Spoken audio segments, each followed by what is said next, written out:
Hello, everybody, and welcome back to another episode of Confessions of an IT Business Owner. We're so excited to have you back with us again today listening.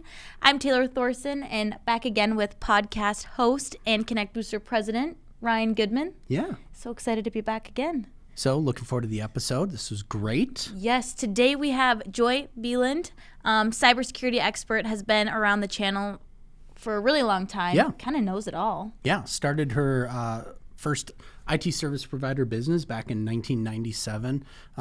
We've known her since about 2014 when we started working with her at ConnectBooster. A couple of cool things that we're going to talk about. She's, again, a cybersecurity expert, and she originally was exposed to this. She went to a lot of enterprise type conferences, FBI conferences, talking about cybersecurity when smaller, medium-sized MSPs weren't even invited back at that time. Right. I think that's one of my favorite things she talks about is how cybersecurity is so important for not only large corporations, but, small to medium size as well. So yeah, and that's a cool thing. One of her visions was really to drive that cybersecurity initiative from enterprise down to small to medium-sized businesses to protect them. Right. Yeah. We have a lot of amazing information. Super excited about this episode. So thanks again for tuning in. Joy, thank you so much for taking time out of your Friday to hang out with us here on Confessions of an IT Business Owner. Well, thank you. It's a blast to be here, and it's nice to see you again. Yeah, you as well. You as well. We were joking a little bit before going live on the podcast.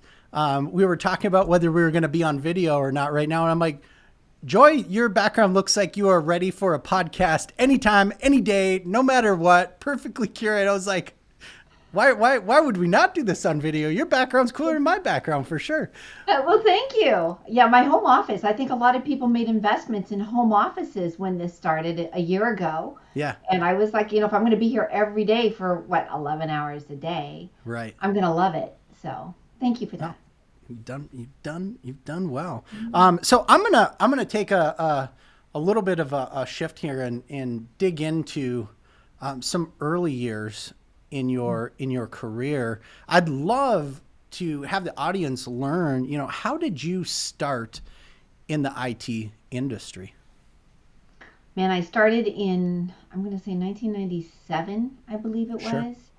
And it was before Google, there was no mainstream internet happening at the time, not Right. even PCs that were affordable for home offices or for small businesses. Mm-hmm. I started as a business consultant.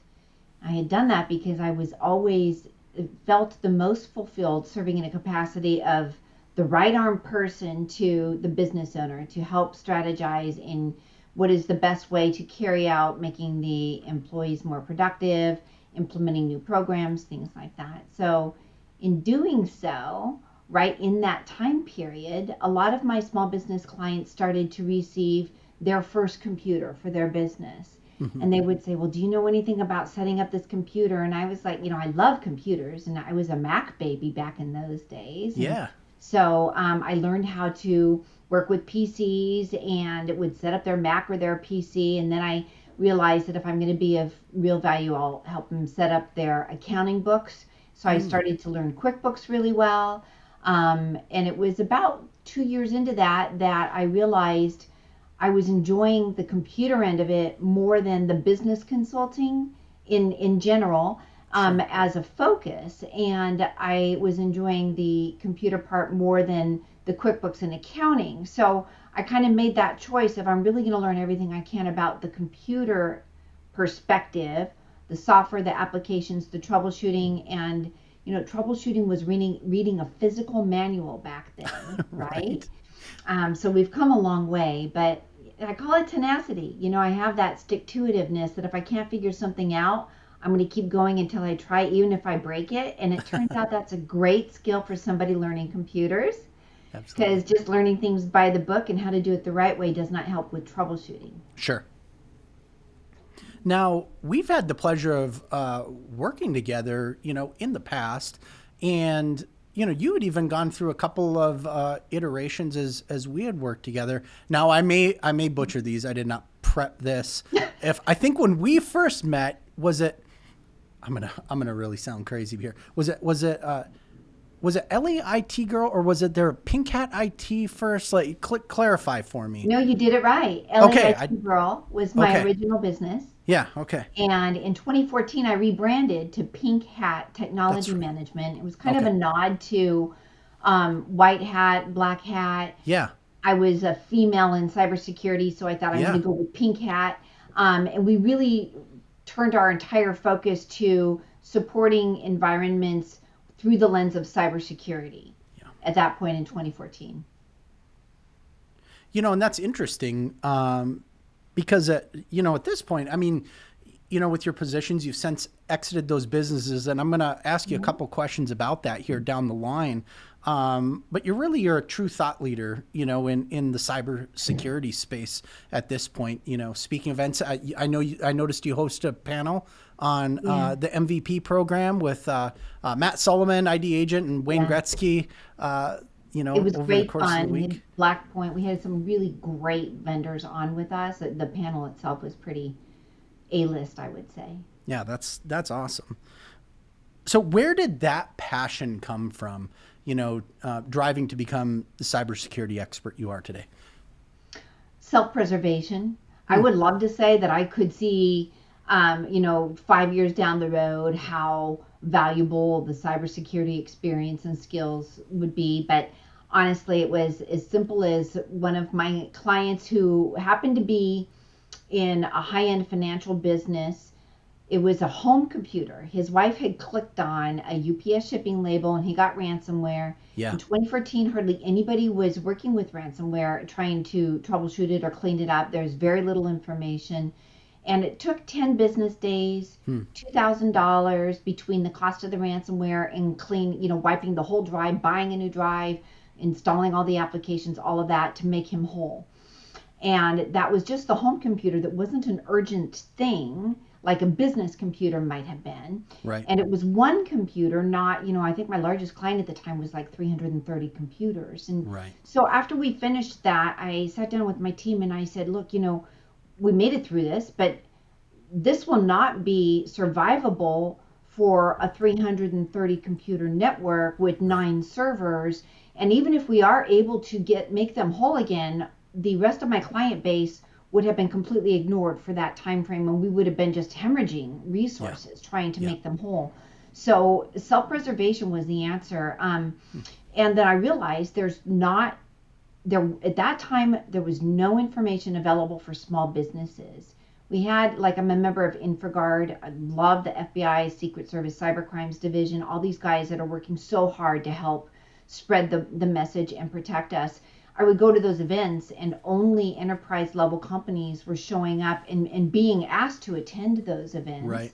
But because I was in InfraGard, I basically went anywhere that they were speaking to get to know them and said, what are you doing for small businesses? And that in my mind is where I crossed the line of becoming more of a thought leader to try to understand there's a huge gap in resources for small businesses. This is something that I saw as a tsunami coming at them. Yeah. And said, I want to be on the front of that wave, protecting my clients so they don't get caught in it, as opposed to riding behind and trying to clean up that mess. So that's where the pivotal thought change happened in our business. Our culture changed, the culture of all of our clients changed. And it was a really exciting time, Ryan. It's interesting, being in the industry again around that time, you talking about cybersecurity, that happening in a home computer, understanding what that situation would have been like in a business environment, that was not being talked about back then the way it is now, where it's like one of the primary conversations that's happening, inside of the channel, where a lot of the learning, is being driven around cybersecurity. How important was that to the growth of your MSP? From an outsider looking in, that had to be a major differentiator for you in your market and allowed you to grow. I do think it was. I also became a huge advocate for increasing awareness with other MSPs, Yeah. not just my own clients and other small businesses. early on, one of my dear friends and colleagues was calling me Chicken Little because I kept trying to convince other MSPs. We would always go to these events together because we'd carpool, have a great Yeah. time. And I kept asking them to come to these FBI events, and they would say, the whole cybersecurity thing, it's not going to be what you think it is. And it's not going to be that big of a deal. And, those are for the enterprise level companies. What they're saying doesn't even pertain to our businesses. And I was like, well, then let's make them pertain to our businesses. I was very adamant about it. But yeah, it was, what the value was for me is that it taught me to speak the language of risk very early on. Sure. I think that that's where a lot of the MSPs struggled 2014 to maybe 2016, 2017, which is where I see that most of the MSPs started to realize this is very serious and started to learn as much as they could about how do you sell and market cybersecurity. But the conversations I was having with my clients had to be in their language about something that would impact the bottom line of their business, whether it was through, actual extortion or ransom, or just the cost of the downtime and trying to make their business whole again. So I learned to speak that language of risk and business impact very early on. And that, I think, is what helped me the most in excelling the revenue, cybersecurity revenue for our business, but also in just really being a vocal member of the community on helping people understand how to speak about it. Well, I think you've proved the Chicken Little theory wrong. I think that's. I love that nickname, though. It is good. We'll keep it going. So I'm going to shift gears on you a little bit here, and this is really dealing with the decision to sell your MSP. What led into that decision for you as a business owner and a person? I was having this conversation yesterday with another MSP, and it boils down to the blood, sweat, and tears that goes into being the business owner, carrying all of that responsibility, carrying all of the liability. I had grown, I had averaged about 10 people on my team. I didn't want to get much bigger. Sure. In the amount of employees. It was a really nice revenue level that we had hit. Things were comfortable that way, but I felt, number one, like after 21 years of doing that, I kind of felt like I've served my time. Sure. And I deserved to go and do something with the skill set that I was learning that I thought, and honestly, I didn't entertain selling the business. I was looking at what other things can I do as part of maybe starting another MSSP focused only on security or something like that. But I had been a member of Continuum's Partner Advisory Council for a few years, and several trips out to Boston having conversations with their executive team. And at one point, Bob Kosis, the chief revenue officer, and I were having lunch, and they were talking about licensing my security training because I had cultivated my own security awareness training at that time. We didn't have the know-befores, and there's so many vendors out there now, but they were just starting to really kind of get into the small business market, and hardly any were even speaking to MSPs. So I was selling my security program, and Bob and I were talking about licensing that to Continuum over lunch, and then he just threw out, or you could just come work for us because we really, really need you to teach this to MSPs. And in that moment, it's just like when I started my business and I had a vision of what that could look like. In that moment at that lunch, I thought I could actually carry this message of risk and business impact to a nation, on a national level, instead of affecting the security posture of those in Los Angeles, the business community that I was serving. And that felt like a calling that I needed to pay attention to. Oh, that's cool. That's really neat. Yeah. What challenges did you encounter through that process? And those could be professional, personal. That's a big decision. It was emotional. Yeah. It was very emotional. I had a loyal and amazing staff. I was a rare female MSP owner, Right. and they had a lot of trust in me, and it was crucial to me. In addition to the amazing clients that I had about half of my clients were nonprofits, and so they had a mission and a purpose, and I served them well behind that. But emotionally, it was just so crucial that anybody that might take over my clientele and working with my employees, that number one, I wouldn't lose any staff members, that nobody would be, sorry, you're gone, or that they wouldn't, buyer wouldn't come in and say, we're going to cut the bottom 50% of the list, or we don't want to work with nonprofits, or whatever that might be. And there was a lot of scrutiny and potential buyers in that regard. They would literally would say to me, we love the client list, but we don't need any of your staff. And I'm like, that's a no game. Absolutely. And so it was about, I don't know, 6 months, maybe a little longer, of like courting different potential buyers and trying to keep that under wraps to protect the privacy, and for all of the smart business reasons that you don't talk about it with your staff or your clients. It was very emotional because I was going through all of this internally and not able to talk about it with the people that I was with day in, day out. That was very hard.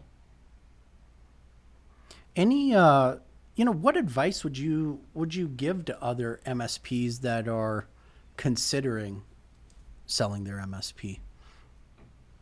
Looking back at it now, I had started to do a few things that really served the business well. One was that I was traveling like a maniac. I love traveling.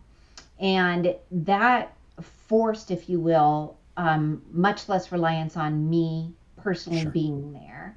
And my staff was very, just amazing at taking the reins and doing, whatever, making good, crucial decisions on their own.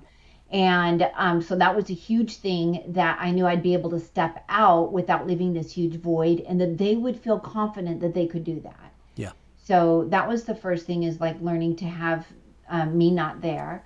The second thing was my intense focus on cybersecurity. I think that there's still a tremendous amount of MSPs out there, not nearly the quantity that there was even a year ago, but their core business line is IT infrastructure, and they do really, I still hear MSPs tell me, look, a firewall and good antivirus is really all that you need. And I'm like, yeah, no, not at all. And I think that buyers now are looking to bring in shops that, number one, they feel confident don't have some kind of a intruder already on the network that they hadn't detected, right?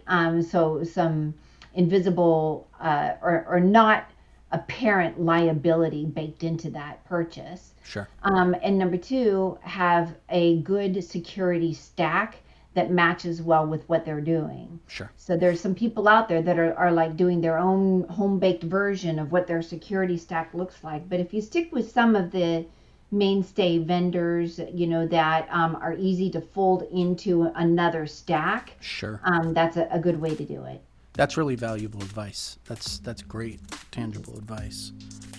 Hey guys, here with a quick break from our show to remind you to subscribe and leave us a review wherever you're listening. If you have suggestions for future episodes, or you want to be a guest on the podcast, email us at podcast@connectbooster.com, or send us a message on Facebook or Twitter, and we'll be sure to point you in the right direction. Lastly, to find out more about our guests, check out their information in the podcast description.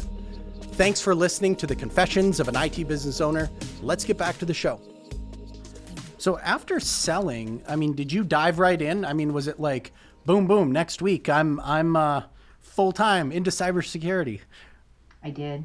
Wow. I think I had a 10-day trip to Hawaii. Okay. It was the first time in my adult life that I literally didn't have a job. And for those 10 days, it was so blissful, Ryan. I didn't have to look at my cell phone one time.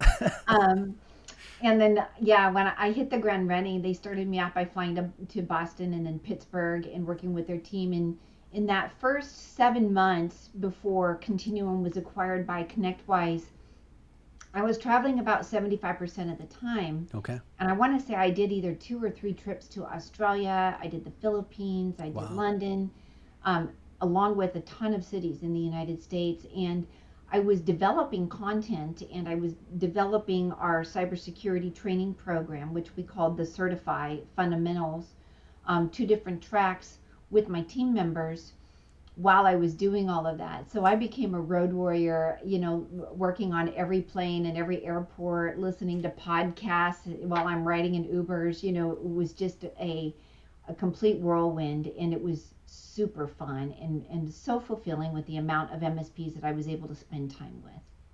That's really cool. So, as you dove into that, you're creating content. I mean, 10-day break, right back into work, serving the community, serving the channel. On that education role, what steps should MSPs be taking to strengthen their cybersecurity expertise? There's so many different ways to approach it. And I think that number one, it depends on the size of your business as to how do you consider the ratio of what are you going to outsource versus what are you going to keep internal, as far as the managing the cybersecurity tool set, leveraging expertise in cybersecurity.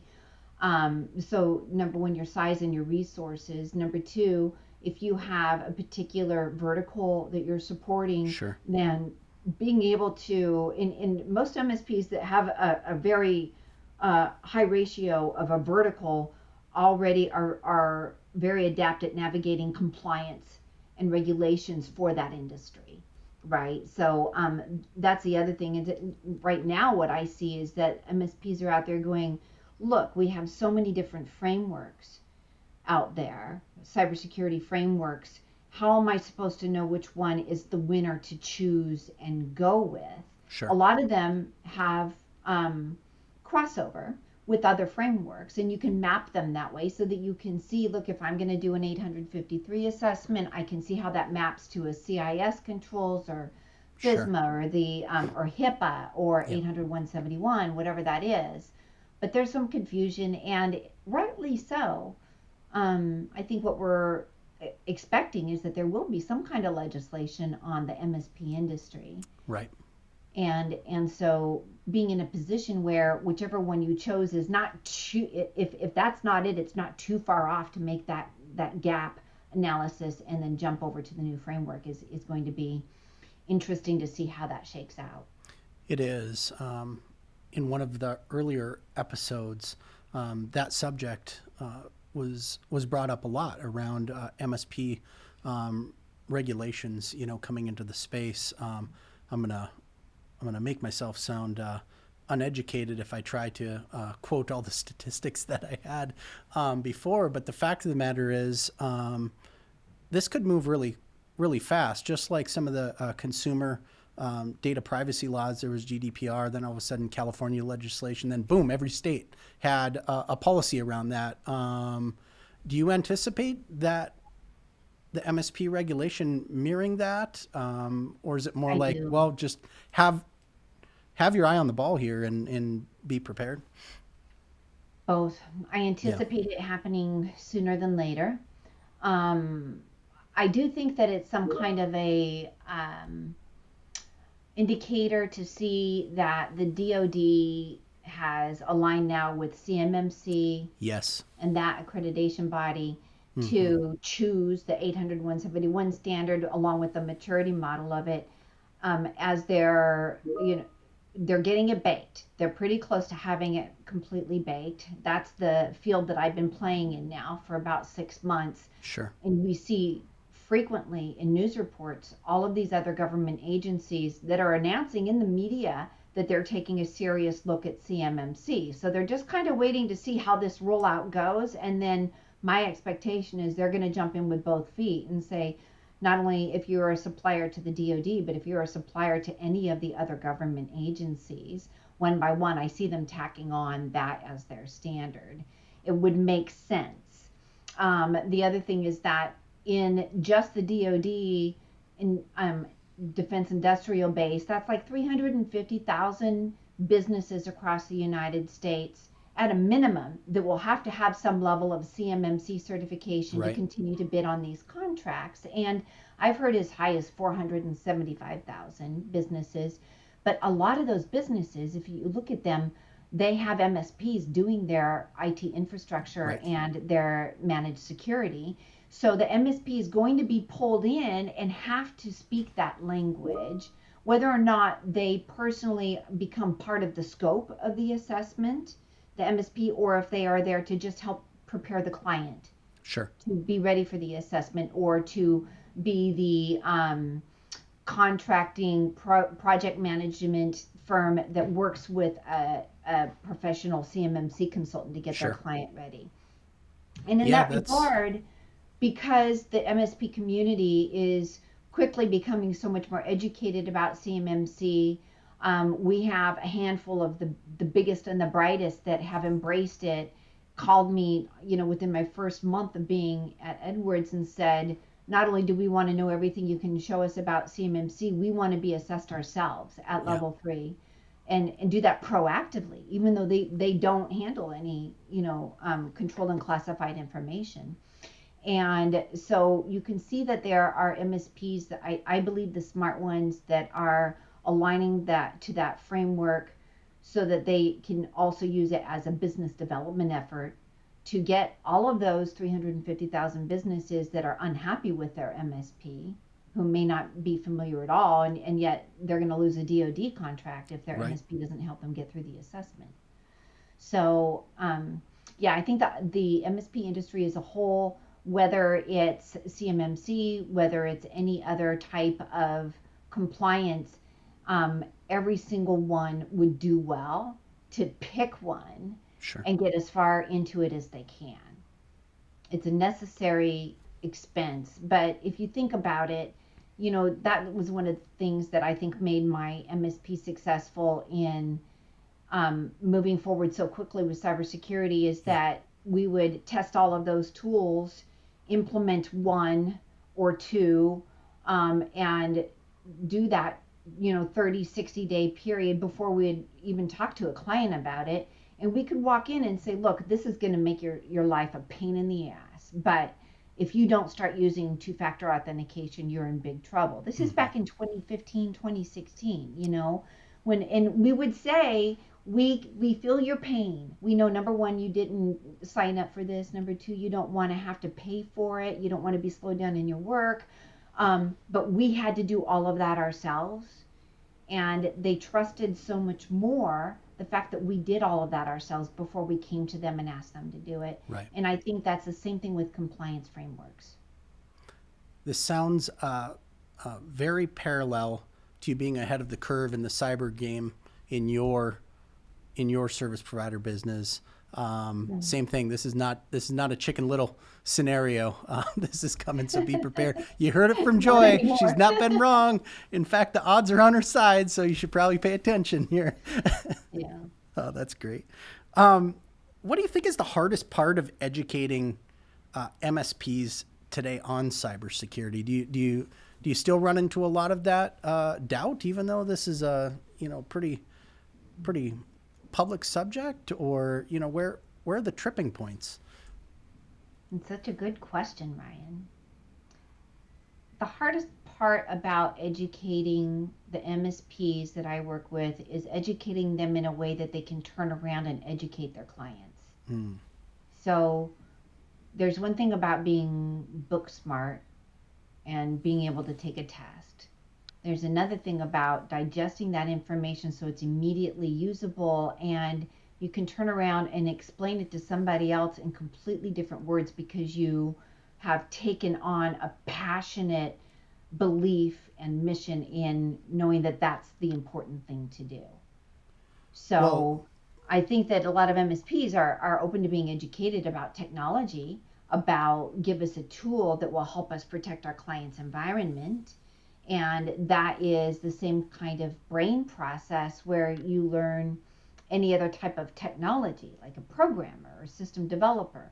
Being able to educate an MSP on speaking about business impact and risk, and being able to take a breach example or a near breach example and relate it in a story without, it's not all doom and gloom. The Right. fear, uncertainty, and doubt kind of thing doesn't doesn't resonate the same way because people are just deaf to it now. They're like, Correct. my business is that's basically sorry. Jack's probably gonna have to get it, but most small business owners are looking, they're like, everyone's getting breached, right? Yeah. So you can't speak that language of fear, uncertainty, and doubt anymore. That's not going to resonate. You have to speak about the number one, give your business a competitive edge by investing in doing this well and being able to prove to your own clients or prospects that their relationship is safe with you. So use it as a selling up, an upsell really, and for business development, but also in being able to educate MSPs in changing culture.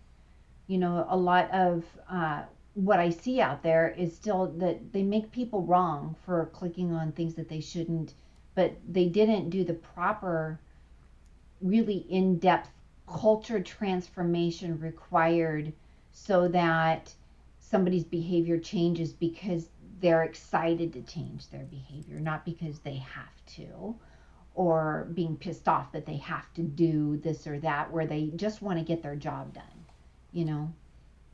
That's interesting. I saw a really, I can't remember where I saw this presentation, but it was from the perspective of an employee that clicked on something and created a problem inside of their business, and giving them the perspective of how that employee, the emotional trauma they themselves were going through because they weren't trying to create a problem. And now there's this problem inside of the business that they cared about. It wasn't their business, but they were employed there, and they held their employer in high regard, and you know, how to change that attitude and of the end user to make them understand, you know, there's some traumatizing. there's some emotional For that consequence person to there, be you the know. cause of the business going down. Agreed. You know, that Absolutely. would be a heavy burden, right? And so I found that to be a really cool, unique way of education. Yeah, there's a Total lot of support. data coming out to the psychological impact of cybersecurity and of being made wrong when you do something that you shouldn't do. You know, the balance of being able to coerce and influence a change in behavior positively Right. versus some kind of repercussion for doing something that you shouldn't. And you know, it's the language is changing, the behavior analysis, the influence, all of the psychological factors is coming into play as a substantial part of cultural transformation so that people understand it's almost like making them heroic for embracing and being the one to Right. say, well, wait a minute, if we don't do this way, doesn't that leave us vulnerable? Like, I'd love to have that come out of the mouth of the 70-year-old reception. Right. And at some point, we can get there. I truly believe it. But a lot of it is educating the MSPs, internal IT, old school CTOs, CISOs, who are all about the technology controls, that you can't just turn another button on and expect that person to think any differently about what they're doing, Correct. right? Oh, that's cool. I appreciate the perspective. Now I know it's Friday. We'll wind things down. I will let you get into your weekend. So again, I really appreciate you. The last two I've had on Friday, I'm like, oh man, we're tough schedulers here, Friday afternoons. Before we wrap things up, any final advice you'd like to share with the MSP audience today?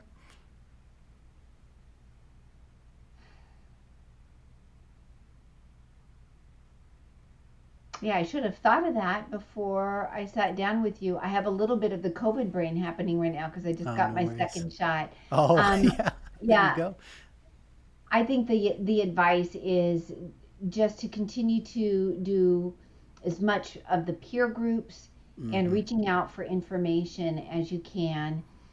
I'm overwhelmed at how active like the LinkedIn communities are. You get Right. into the right communities, you get connected to the right people, and there is a plethora of free information that is solid advice. And I have really enjoyed discovering those new avenues of learning. And it's almost like I have a whole new posse online that I never would have known about had I not gone through this COVID and having a job search on my hands, Yeah. last year, where I networked like crazy, and what a wonderful benefit came from that. Oh, that's cool. That's great advice. Well, Joy, thank you so much. Enjoy your weekend, and I'm looking forward to the next time we can meet in person. Oh, me too, Ryan. Thanks for having me. I really appreciate it. You bet.